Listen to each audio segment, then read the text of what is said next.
Here's homework help on Chapter 4 review from the textbook. And this is number 23 and 24, where we're finding all real solutions of the equation.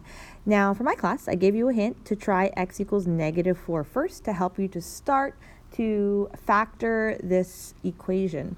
So if x equals -4, we're going to do synthetic division. And so am I missing any terms? 3, 2, 1, 0? Nope. So it's 1, 3, -10, and -24.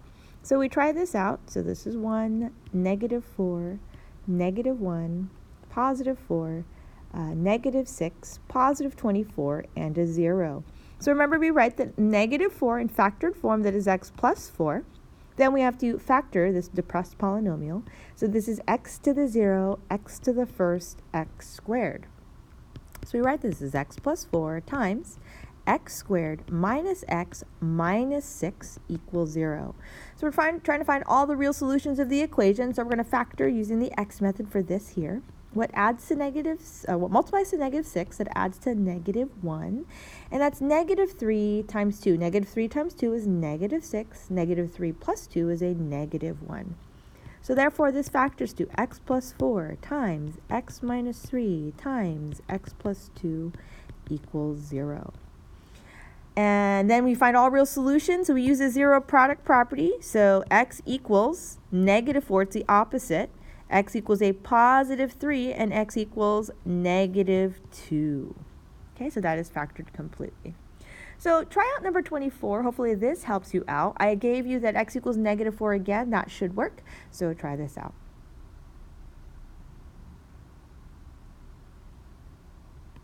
Okay, if you tried it out, you need to see me work it out, so let me do that.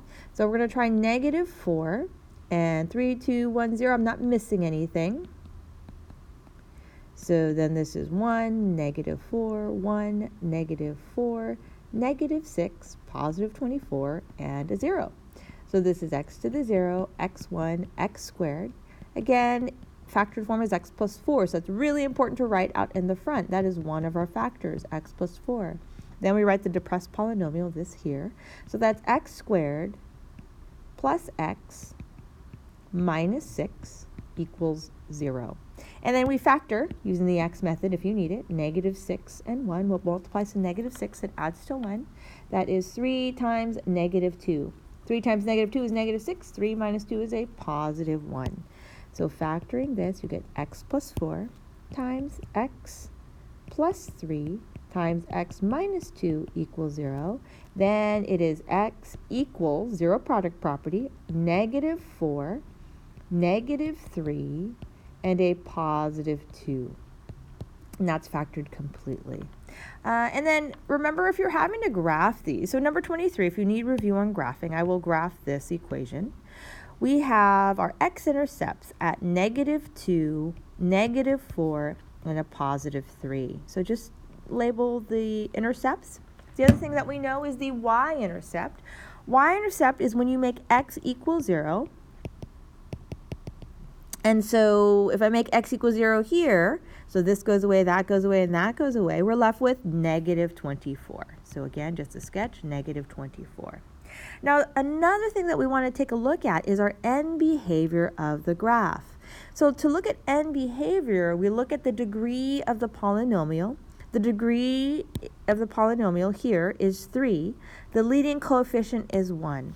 So degree is 3, odd, and the leading coefficient is positive.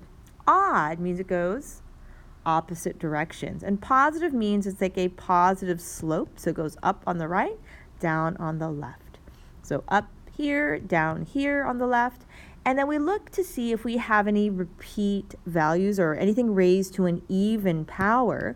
So looking here, this is raised to the first power, right? There's nothing here, and nothing here. So it's raised to the first power. That means it passes through all of these points. So I know it's going to pass, and then pass. So knowing all of this information, we can complete our graph. Again, we don't know where our turning points are, and that's okay. For Algebra 2, we're just trying to get this general information. We just want to know, where does it cross the x-axis? Where does it cross the y-axis? And what's the end behavior? Looking at turning points and all that is for another class. Okay, so I hope this helps you out.